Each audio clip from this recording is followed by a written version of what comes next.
All right, so it's the third video, and I really just wanted to have a little chat. This is as much for me as it is for anybody watching, just to kind of document where I'm at and what's going on. So if you watched my first video, you know that I was diagnosed with diabetes type 2. And honestly, when I first came back from the doctors, I didn't really know where to start or what to do. I did what most people probably do, and that is jump online and do some research. Um, but it didn't really help me at all because there's just so much conflicting information out there.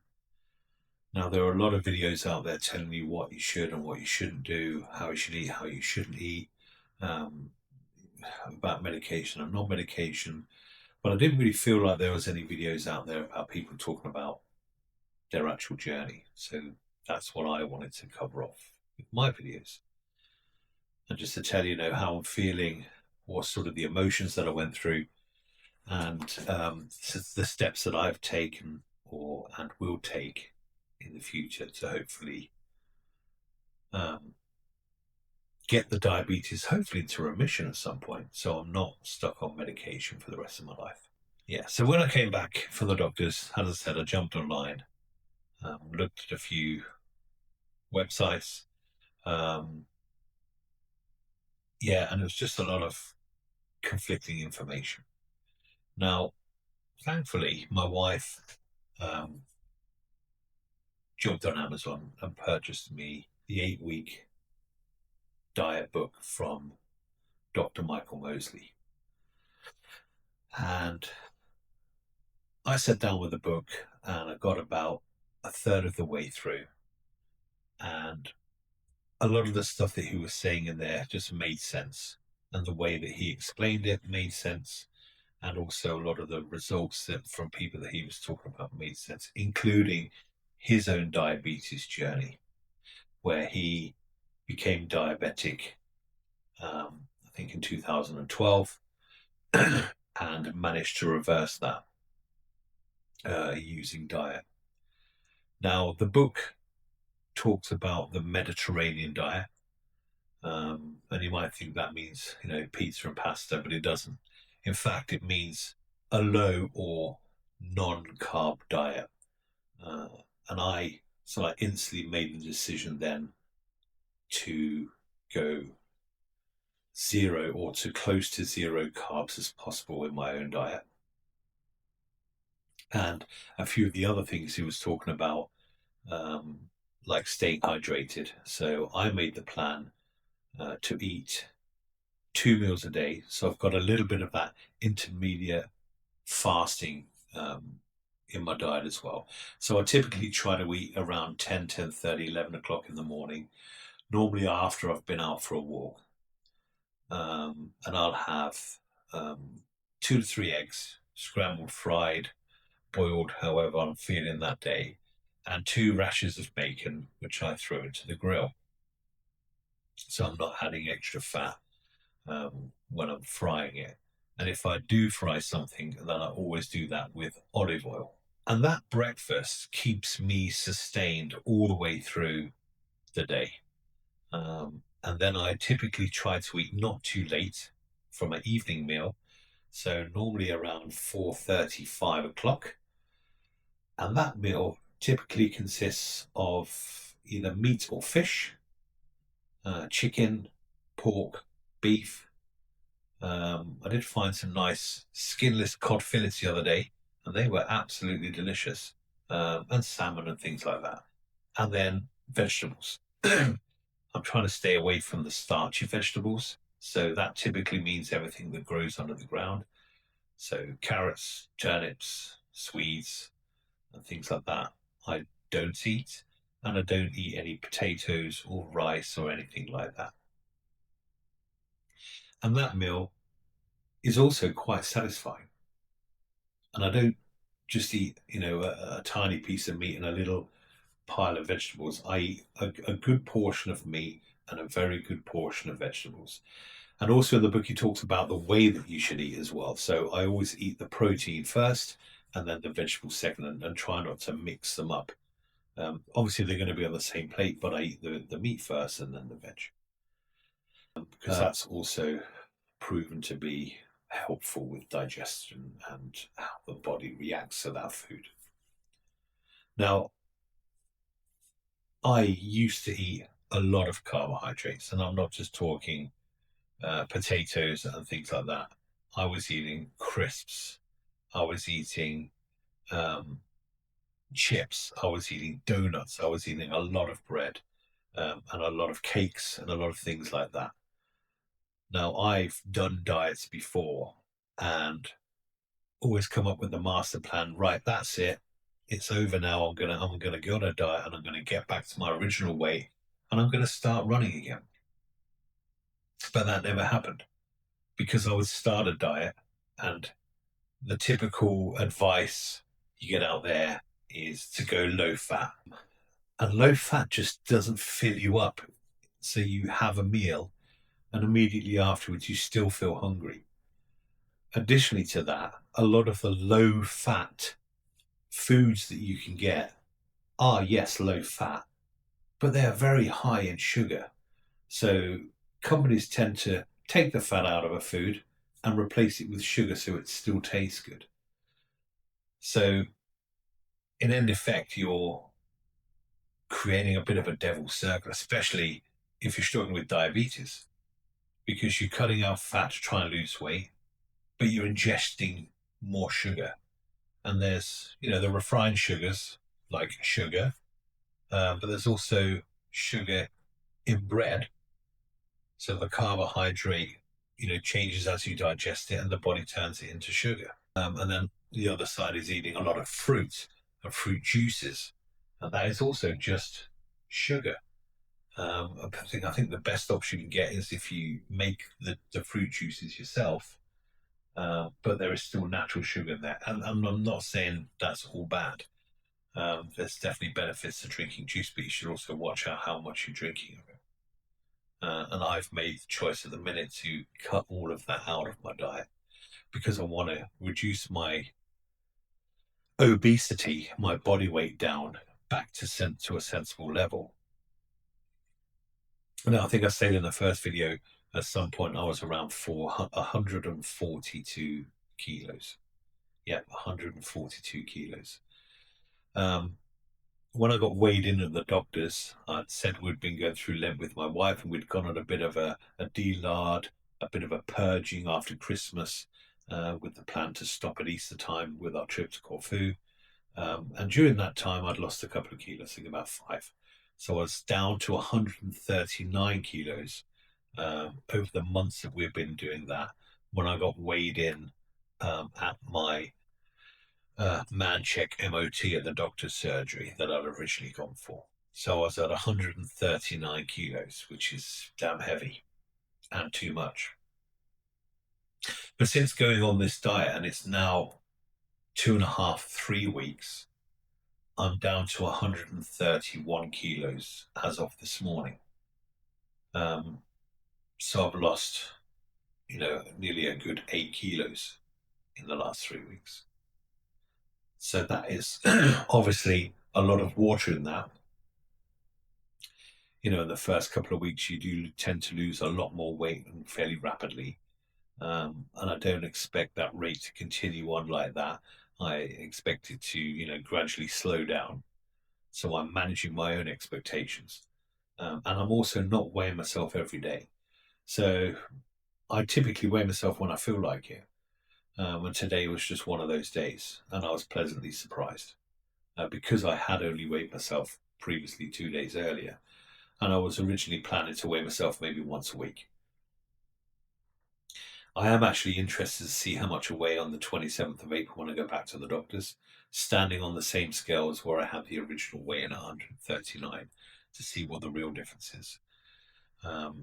Because our scales, they can add or detract 500 grams to a kilo every time you move them into a different place. Now, I have tried to keep them on the same spot, but those variances still come up. So I would like to have that consistent real weighing at the doctor's on a calibrated scale. So the book really was for me the turning point. And I think, I've always known in the back of my mind that I need to make changes in my lifestyle because after putting on all that weight on since 2020 or the end of 2019, I've realized, I said in the other video, I couldn't even walk properly. I could, if we'd go for a walk in the evenings, and I'm not talking a long walk, I'm talking like around the block, maybe a kilometer. And I would have to stop and sit down once or twice during that walk. A, because of back pain, because I think I've put on a lot of weight around my belly. So my back was trying to, hold that up. And my legs would just be weak. And, if you think about it, when I look back to when I was still running, I was 70 kilos. So that will be the equivalent of me giving myself a piggyback on the front for a walk. And that is just, crazy. No wonder that I was feeling the way I was feeling. But it, for some reason, still didn't motivate me enough to make that lifestyle change. Like I said, I did the odd diet unsuccessfully.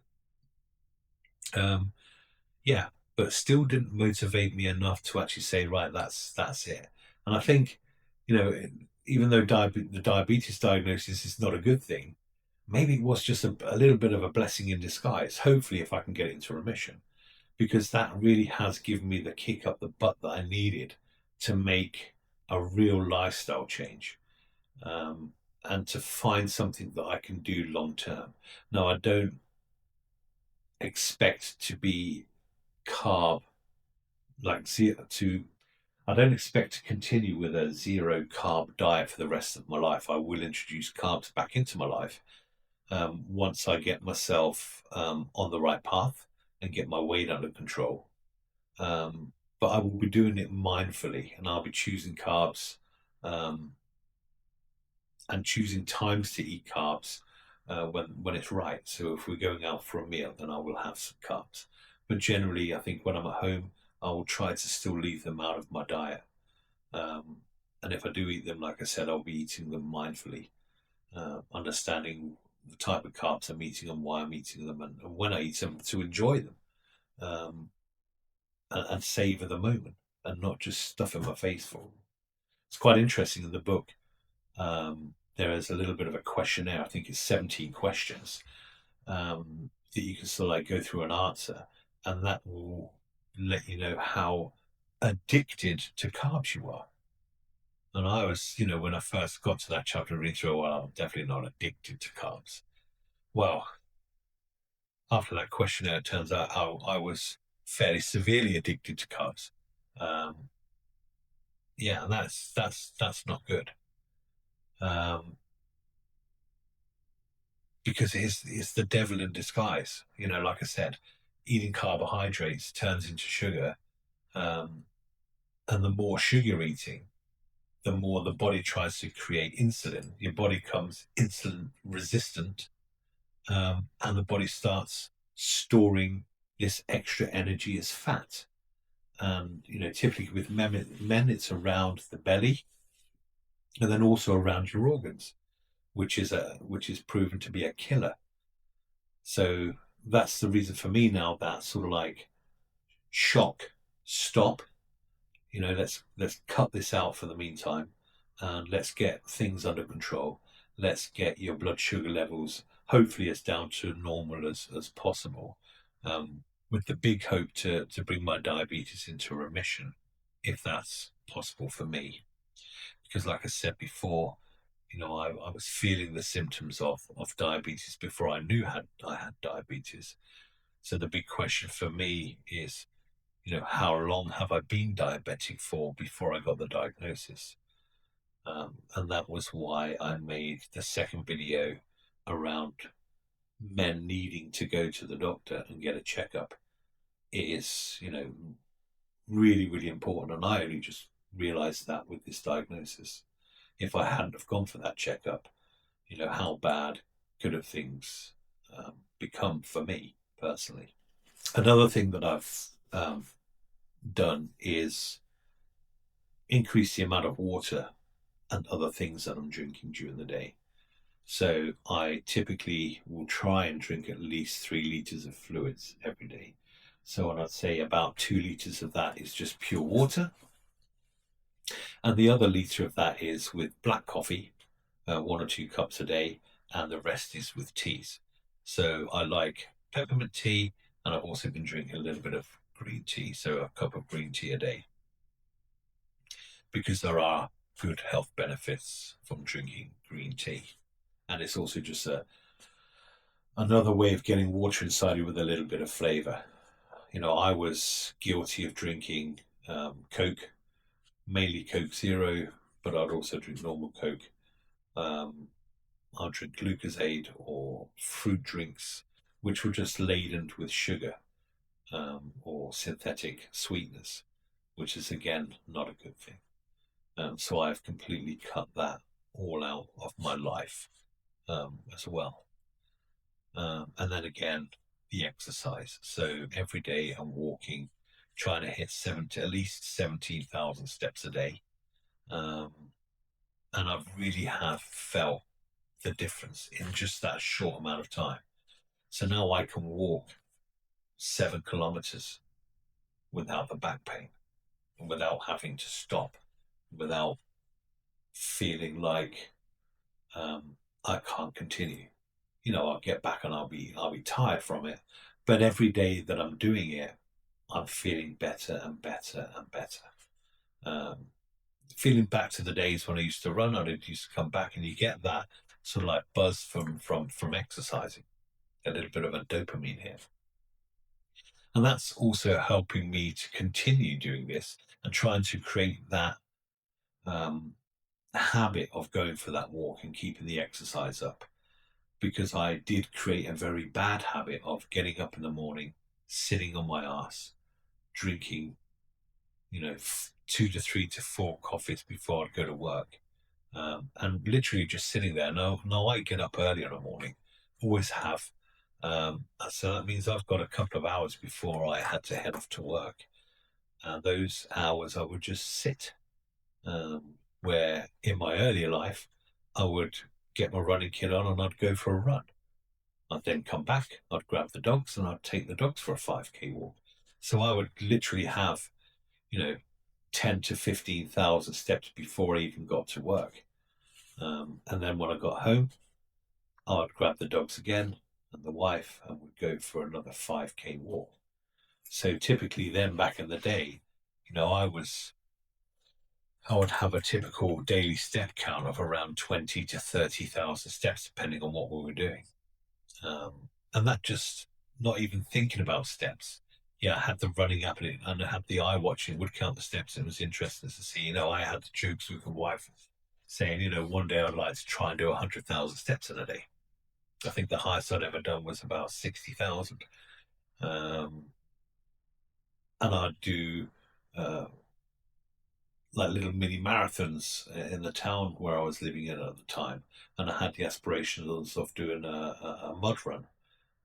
Those days are long gone. If I even think about running currently at the minute, I think my knees would just crack and splinter apart. But starting off with the walking, I'm feeling that maybe running again is something that I can actually achieve, and I want to achieve, because that will bring me back to the days. I think I can honestly say in my late 40s or mid to late 40s, I felt probably the fittest I'd ever been in my life, just through constant exercise and a decent diet. Moving back to London or back to the UK, and I lived abroad for a while. And like I said, I came back to London in 2020, and I made a fatal lifestyle change. I stopped running, and also found things that I hadn't eaten for a long time: apple crumbles, sticky toffee puddings, fish and chips, all the nice crisp flavors that I used to have, all the chocolate bars I hadn't had for years. And that became my new habit: eating and sitting. And that's, the reason why I piled on the weight over the last 6 years. And now I'm in the position now where I have to reverse that. And I think the diabetes, like I said, was maybe a little bit of a blessing in disguise, because that has given me the kick in the ass to make that change. So if you're going through something similar, you've just had a diabetes diagnosis, or you've had one for a while and you're still struggling, um, hopefully the things that I'm saying and my experience can really help you. Because at the minute, I'm no expert. Like I said in the first video, this is not advice. This is just me telling you and myself through the videos what I've done, how I'm feeling, and what my results are, good or bad. And I'm not perfect. I still have days where I could go, God, I really just want to have a packet of crisps. I'm going to just pop to the co-op and grab some bread and just have a bread roll or something like that, a sandwich. And I have to, then remind myself why I'm doing this and the consequences if I don't stick to the diet, which I think is the big motivator for me. Um, and also, the results I've had over the last 3 weeks, I don't want to ruin that. I want to keep on that trajectory, and I want to try to get on the 27th of April, where there's a big impact on my blood sugar levels. Um, and then hopefully later on down the road, actually get my diabetes into remission. That's my big goal. Um, so hopefully continuing with this diet, continuing with the exercise, making a real long-term lifestyle change. Like I said, I'm not going to be as strict on myself as I have been or will be for the first couple of months. But at some point, I will start introducing carbohydrates back into my diet, mindfully.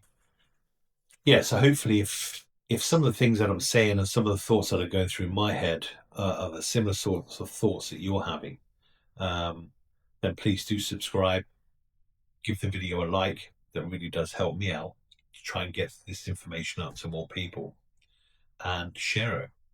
I'm going to continue doing these videos, letting you know how I feel, what I've been doing, how my weight loss is continuing, give you the results of my blood tests on the 27th of April to see what sort of an impact this diet has had on my blood sugar levels.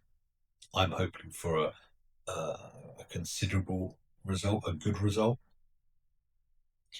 Um, and yeah, continue on my journey until hopefully I can beat the diabetes type 2 diagnosis into remission, and to live a long and healthier life. Okay. Thanks for watching, and I'll see you on the next video.